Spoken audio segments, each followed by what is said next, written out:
Welcome into HQ Spotlight. Tommy Tran, Emily Proud, and former NFL General Manager Ran Carthon is here with us in studio. And I don't know about you guys, but I'm feeling a little overwhelmed after the weekend. I mean, we had a full slate of college action. We throw in Sunday NFL.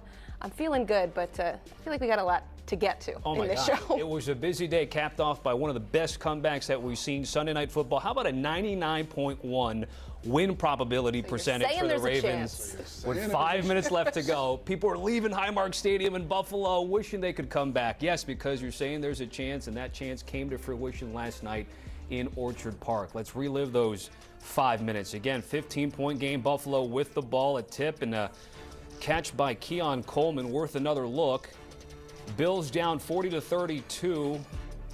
Ensuing Ravens drive. Ed Oliver was a menace all night long. Forces the fumble on Derrick Henry. It was Oliver and Joey Bosa all night long, even though they gave up 40 points on that side of things. Josh Allen takes the keeper. Failed two-point conversion, so it's a two-point game. Buffalo's defense would force a 3-and-out. Conversations about whether Baltimore should have kicked it or went for it. They punted, gave the ball back to Josh Allen, and the reigning MVP connects with Coleman. Tripped up inside the 10. They would run out the clock and run out a guy that was kicking in Arizona without a team before he got the call. Tyler Bass on IR, so in comes the veteran Matt Prater, and the comeback is complete. 41-40. Bills' first win when trailing by 15 or more points entering the fourth quarter since 1967. They had lost 120 straight. You want another stat? Down, bottom left corner. 4 and 2,312. I had to double check with Emily. That didn't look right to me. That's a real number. Bills join the Saints, Broncos, and Colts to achieve that feat. And here's Josh Allen after the game. It took everybody there. Just proud of our team for staying in it. No one on the sideline blinked. Down 15 points, whatever we were, with 5-6 minutes left. Staying with it. Fans leaving, the stadium. You got to play this game for 60 minutes, and that's a really good outfit that we just played. And, God willing, we take care of business how we're supposed to, and how we think we will. It's probably a team we'll see again. Love that he noticed that fans were leaving the stadium.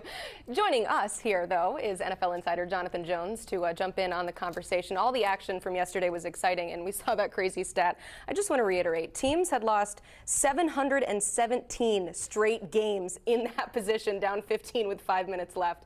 How did Josh Allen pull this off?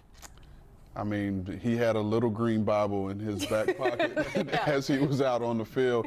But this is about why you play the game all the way through, no matter what. And like they talked about, and I think I saw Keon Coleman speaking after the game, saying, hey, as long as there's time on the clock, we're going to keep going after it.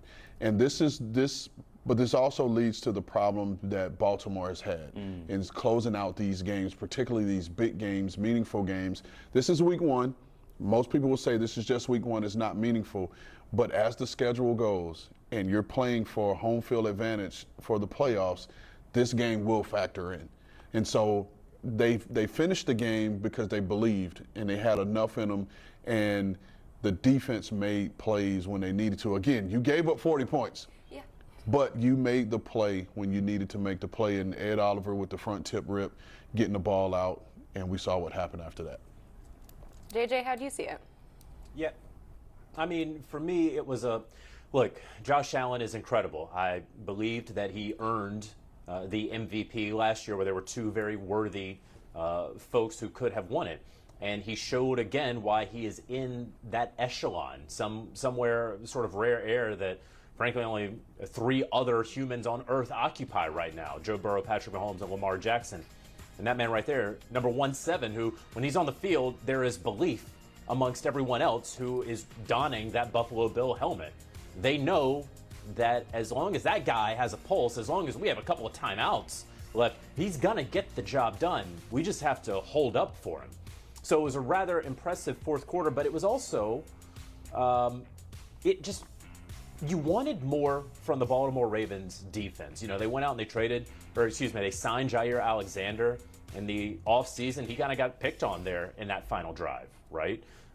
You wanted them to have a better pass rush. You wanted them to get a stop because, unfortunately, the workhorse that is Derrick Henry, guys are going to fumble sometimes, even the best of them, right?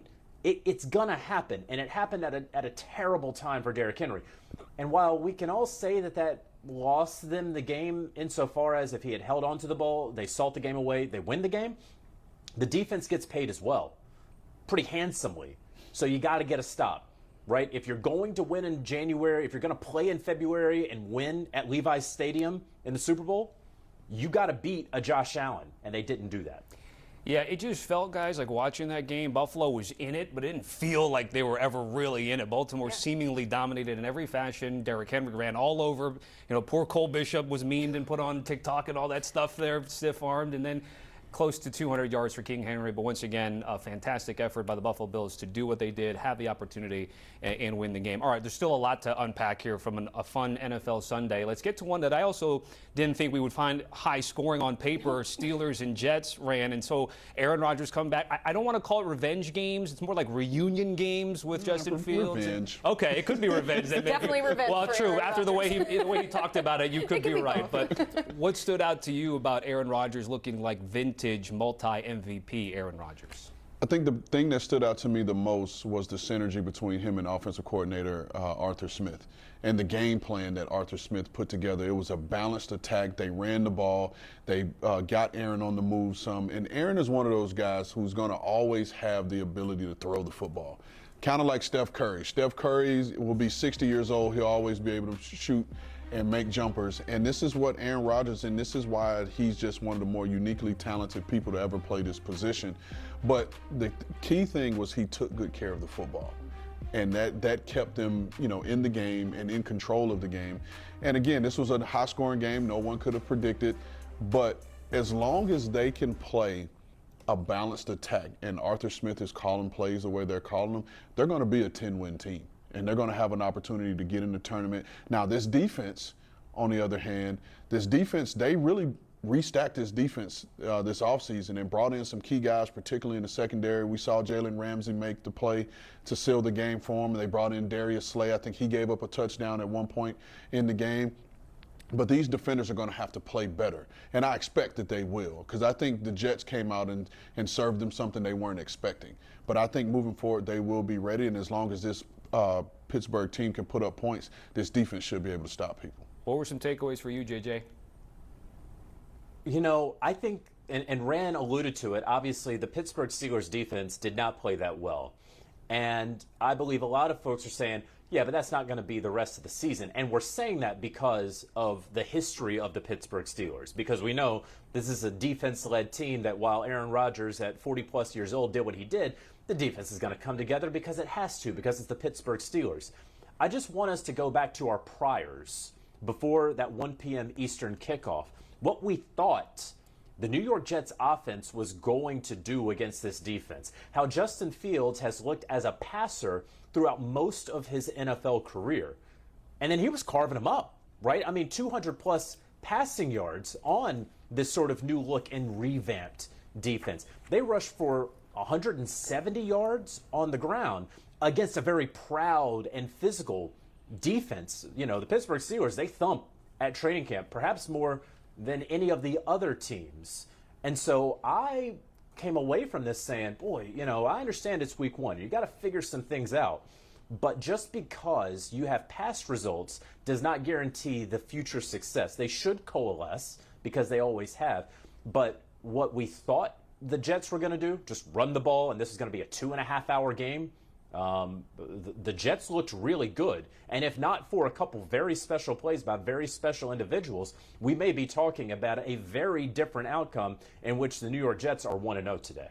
All right, we talked about the close games of the day. How about the most lopsided victory? The Colts 33-8 over the Dolphins.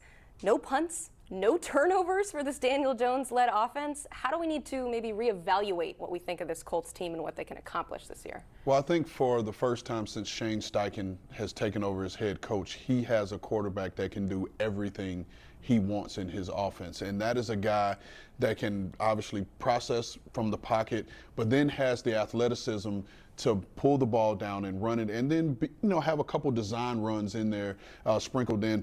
But from a Daniel Jones perspective, this is the best team he's ever had in the National Football League. And I say that because you look at the weapons he has at receiver. He has 4 receivers who can put up yards and score points and make explosives. He has one of the better running backs in the league in the backfield behind him. Has arguably the best offensive line in front of him. And you have a young Tyler Warren at tight end. This is the best team he's been surrounded with. And I think this defense is also going to be really good, especially under new defensive coordinator Lou Anarumo. So what you need here from Daniel Jones is how he played. And not exactly because he put up the numbers and he had the rushing touchdowns and the passing touchdowns, but he just needs to facilitate. At the Giants, it was all on Daniel Jones. He had to win the game for the team. And here with this Colts team and the way Chris Ballard built it, is he just has his job to do, which is facilitate. JJ, on the other side of things, how hard are we smashing that panic button right now in Miami? It's not great, and it sort of confirmed what we were concerned about this offseason, right? I mean, there were just, I hate saying this as an insider who deals in like hard facts and being an analyst. The vibes have been off with the Miami Dolphins, right? Bad vibes. You might call it Miami vibes instead of vibes. Right, like Tua's your $52 million per year quarterback. He should not be turning the football over 3 times in quick bursts the way that he did against a team that's not exactly the 85 Bears, right? And all those 2 interceptions, they were on him. You know, they have seemingly too many weapons for him to play that poorly, for them to not go out there and get the yardage that they should. We were very close to a shutout here for the Miami Dolphins. And, you know, they didn't get a pass rush going. You can look at the defense as well. All these things. It's a confirmation a little bit on what the vibes were in July and August, coming off of the terrible way they ended last year when their star player Tyreek Hill quit on their team. A huge no-no. And it just continues to look bad. I'm not saying that everyone is going to be fired. They have time to turn this around. And Rand and I have talked about this today because they have a lot of tools there, because they do have the weaponry, and they have the wherewithal. Mike McDaniel still knows how to call a game. Tua is not going to throw 2 interceptions and turn the football over 3 times in every game he goes out there and plays. But when he does that, this team has 0 chance of being competitive. Guys, we're up against a break, but we're going to keep both of our analysts around to talk about the NFC. But just a second to remind everybody what's happening on Sundays. The NFL Today Plus leads into the NFL Today. Sundays at 12 Eastern. They'll do a lot of road trips like they did in Week 1 at Lambeau Field. It was a good day to be a Packer. Huge divisional win, and Micah Parsons looked good in the green and gold. How'd he perform, and more importantly, what did he say about his journey to Green Bay? It's next.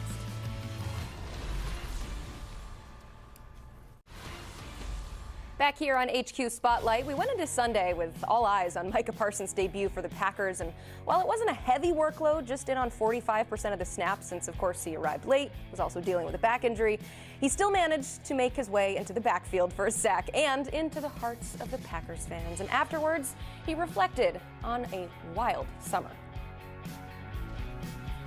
These last 6 months was super draining, super toxic for everyone. I mean, it's something that, you know, I don't think no player should have to go through. I think players' fate should be decided earlier. I think the fact that I was traded a week before the season, it was really outrageous and rough. It's something where I could have been with these guys getting better and better, and we could have had probably even more dominant start, you know, if that was the decision we was going to make. So I'm just happy that's behind.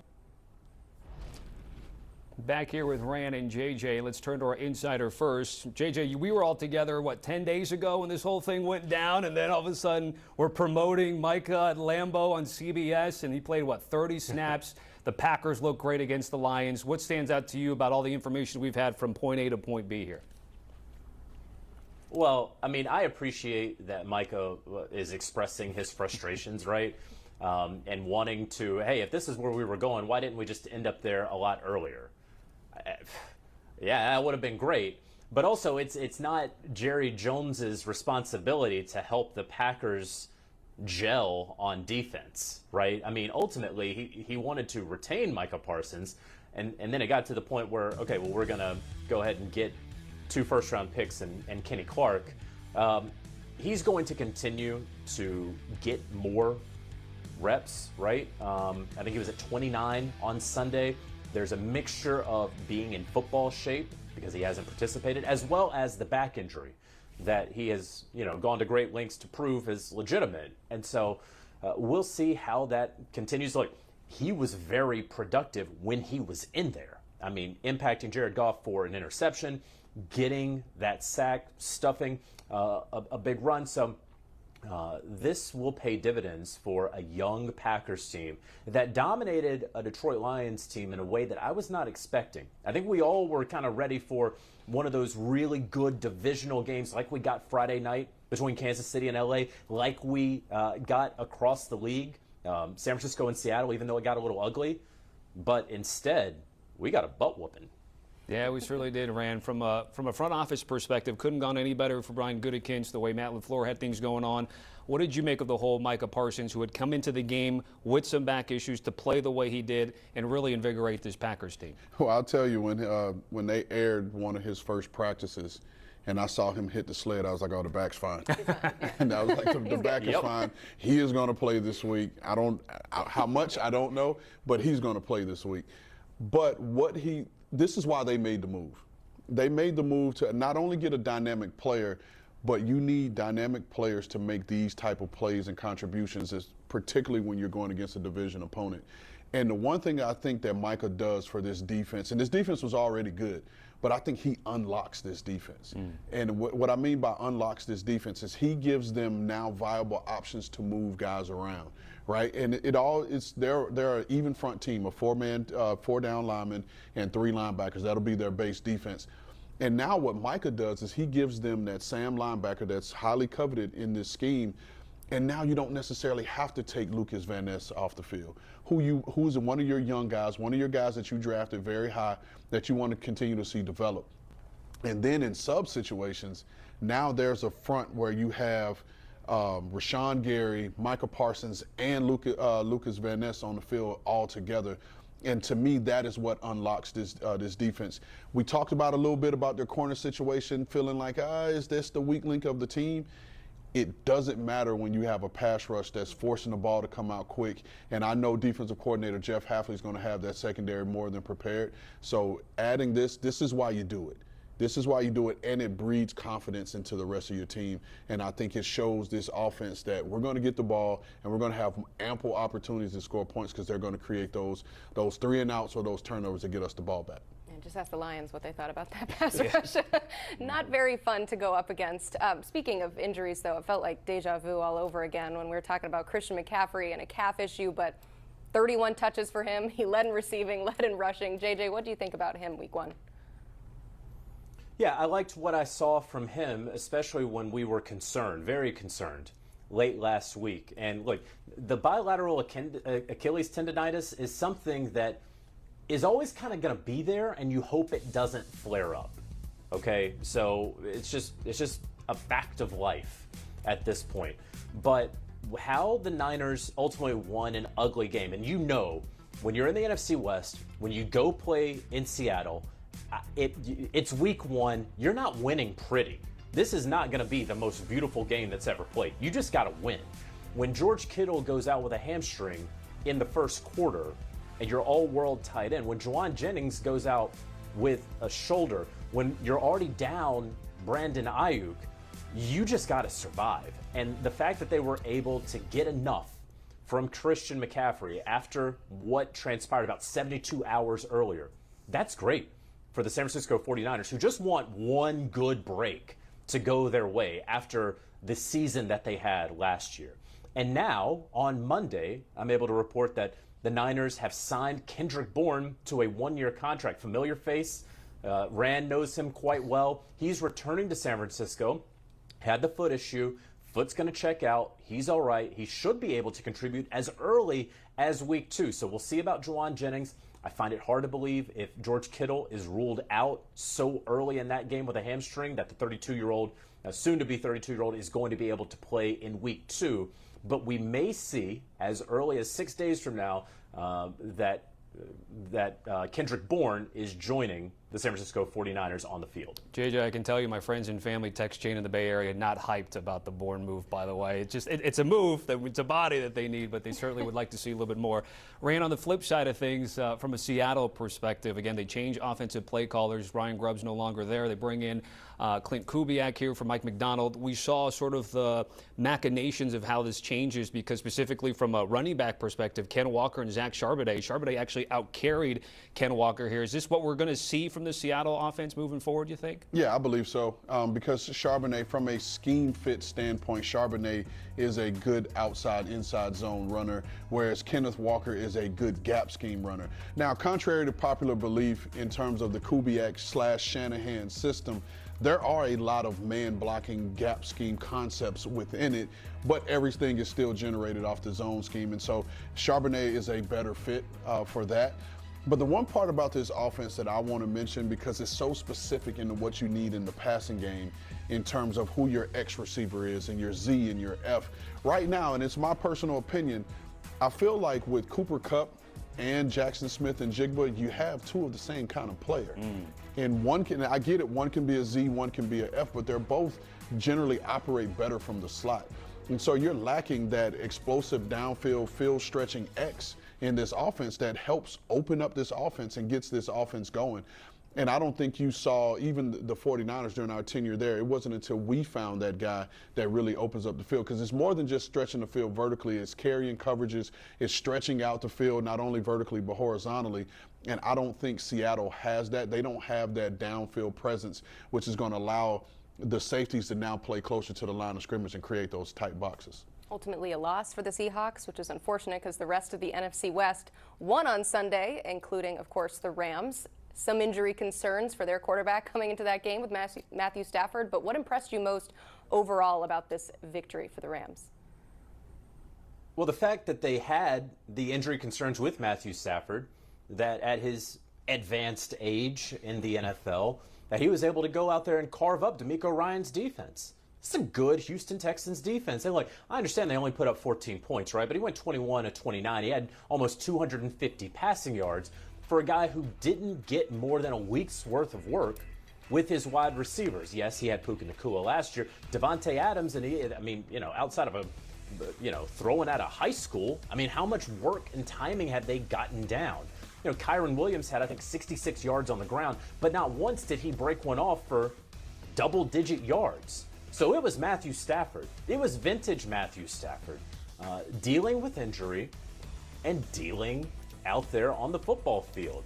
And again, DeMeco Ryans, who used to be with San Francisco 49ers, knows Sean McVay and knows the LA Rams. The offensive coordinator of the Houston Texans, Nick Caley, he just came from LA. And so in those meetings, he's helping the Houston Texans defense know how to beat LA. And so I appreciated in week one, after the old man didn't really have any sort of summer workouts, real true practice and training camp, that he was able to go out there and carve up a very good defense and get the W. Yeah, there's big unknowns about his back, epidurals, and all that stuff, and then he looked pretty good, at least in week one. Rand, we're up against the clock here, but let me ask you two things. Either the Falcons falling short against the Bucs here or the Giants against the Commanders. Which of those two would you rather highlight here in this block here and talk about?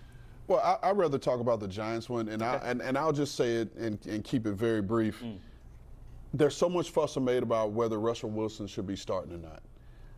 I don't think whether it was Russell, Jameis, or Jackson Dart that they have enough weapons around either of those quarterbacks that would have created a different outcome from the game the other day. Now, that defense played well enough for you to win, and you got to be able to score points because Washington got a late touchdown to kind of put them ahead. However, I just don't think right now they have enough weapons around either of those quarterbacks to constantly put up points. Then quickly, again, we're up against a break, but Brian Daboll not sort of declaring anything ASAP, does that have any hindrance of what you're thinking about how he's handling the situation right now? No, because he's not going to just come out and give it to you. He said it, and now everyone wants a different answer. Then he's already given you the answer. This is our quarterback, and this is how it's going to be. And he reserves the right to change his mind at some point. But he gave us the answer. We just have to listen. We just have to listen. Thankfully, we get to listen to these two. And JJ, Rand, thank you both so much for that great analysis. Speaking of, oh my goodness, I don't know about you guys, but watching that Sunday Night Football game was fantastic. Made even better by what was on my second screen. We've got game day recap coming your way. NFL Sunday nights, this is the place to be, 8:30 Eastern on CBS Sports HQ. We could get Rand in that promo. He's on that show, right? I was going to say, pulling double duty on CBS Sports Network today as well. We're going to hit up a former Bear, and of course our Pushing the Pile co-host is getting us ready to cap Week 1 with a Monday Night Football game tonight.